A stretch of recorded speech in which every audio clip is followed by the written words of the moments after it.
Center for the Ethiopian Educational Information and Communication Technology presents Educational Satellite Television Programs.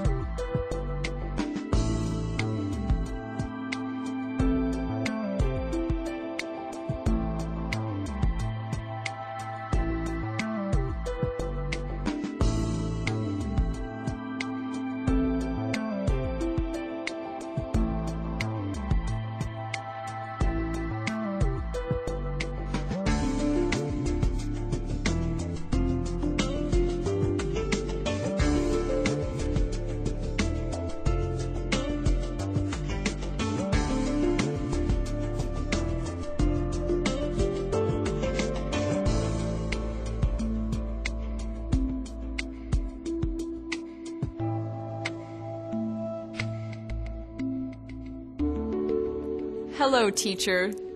Hello, students.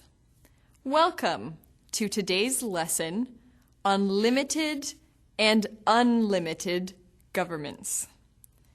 We have talked quite a bit about this topic already in our previous two lessons. Last time, we focused on three historical examples of unlimited government. I am sure that you can recall our discussions of Spain under General Franco, Fascist Italy, and Nazi Germany. Today, we will continue along the same lines and talk specifically about the damage perpetrated by unlimited government.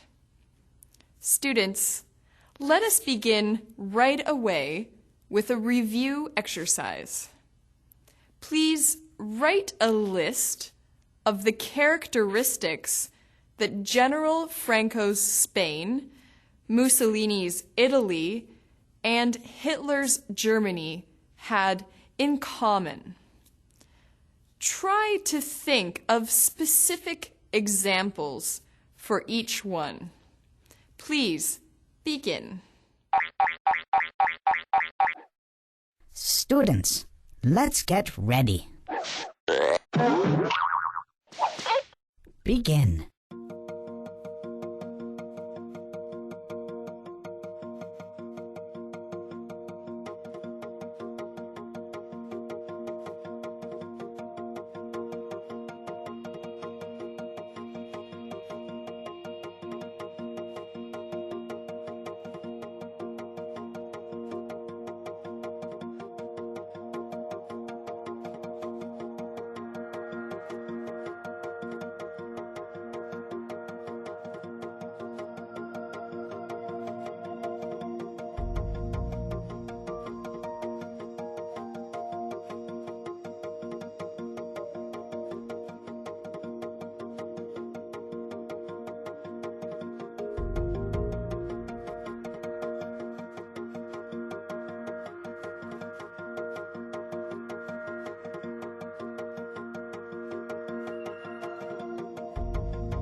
Time's up.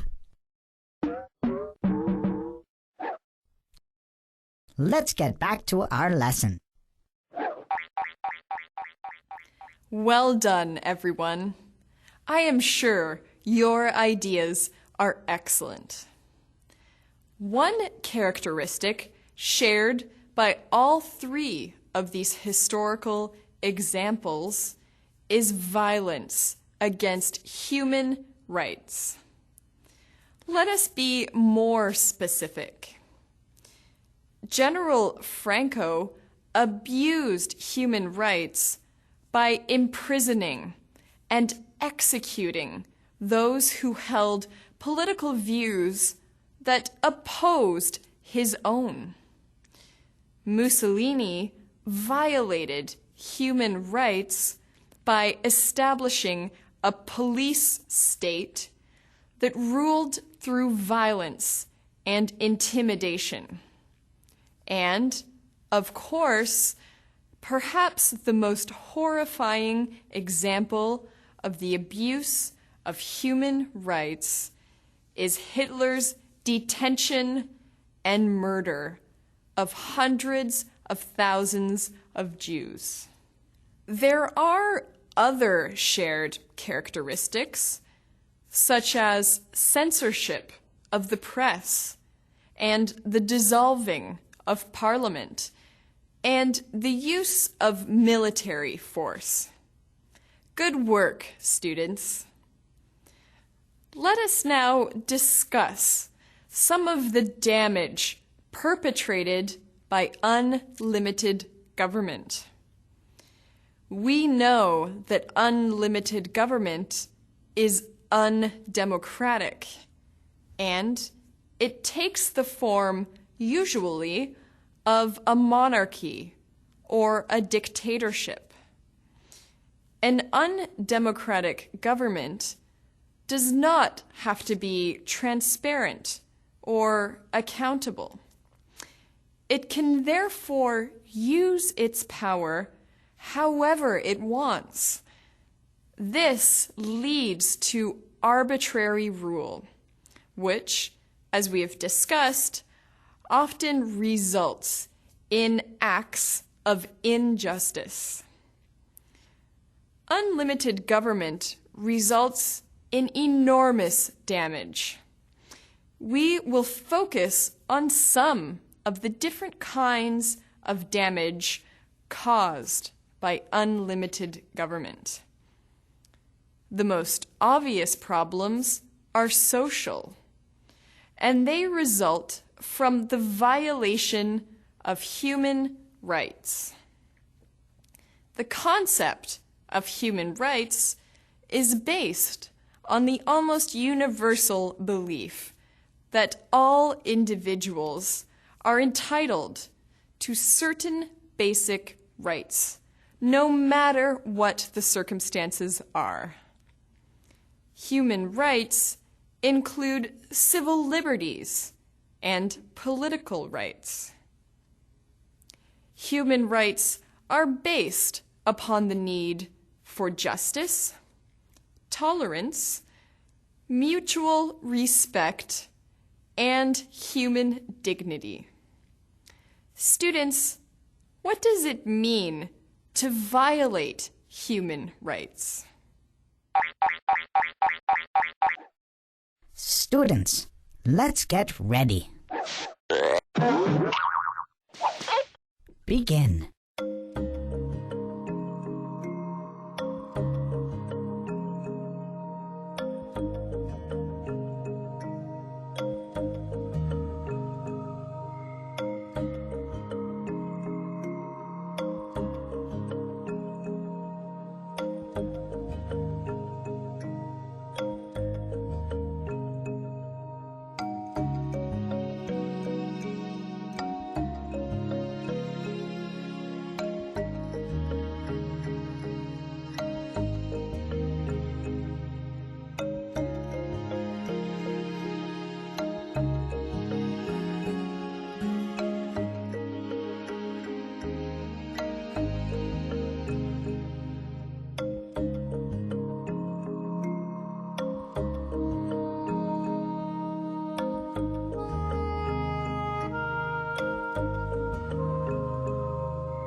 Time's up. Let's get back to our lesson. Welcome back. Violating human rights means to treat people as though they are less than human.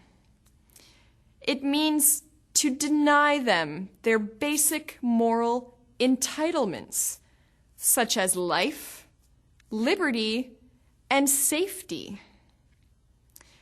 When politicians and the media talk about violations against humanity, they mean acts like genocide, torture, slavery, rape, and deliberate starvation. Historical examples show us that unlimited government results in violations against humanity. Unlimited government has such a capacity to cause harm due to the misuse of power and authority. Students, have you ever heard the expression, power corrupts? It means that someone who has too much power is likely to misuse it, even if only occasionally. This is because people like to be in control, and the more power they have, the more control they can assume over their own lives and the lives of others. Students, what is the difference between power and authority? Think carefully before you construct your answer. Students, let's get ready. Begin.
Time's up.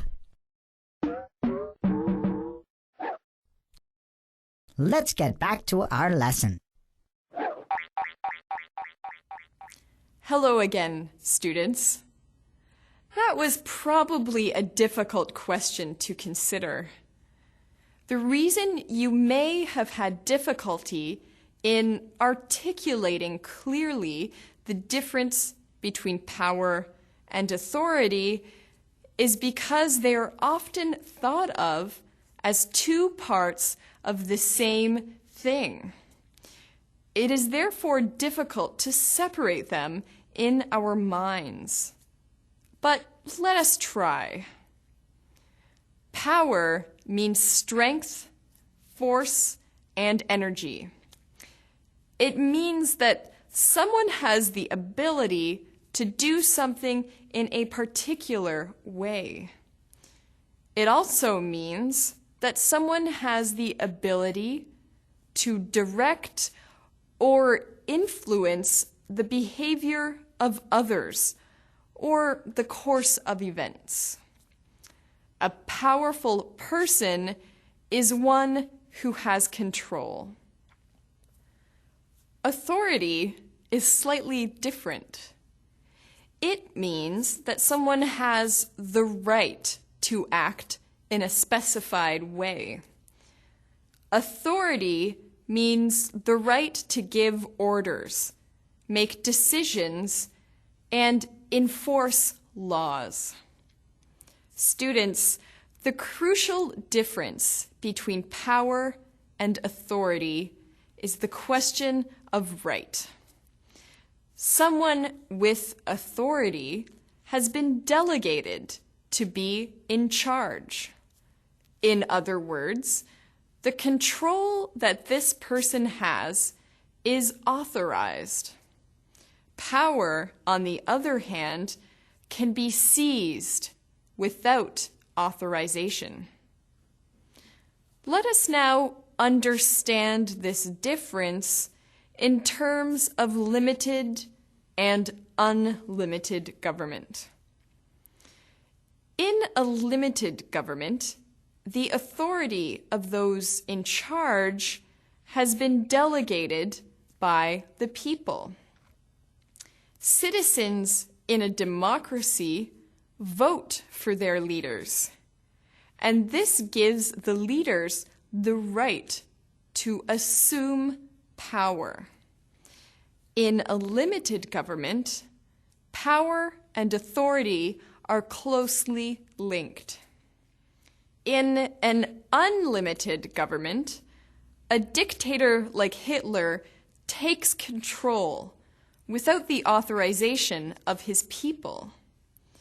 He uses his power, which often takes the form of military violence and aggression, to take control of the country.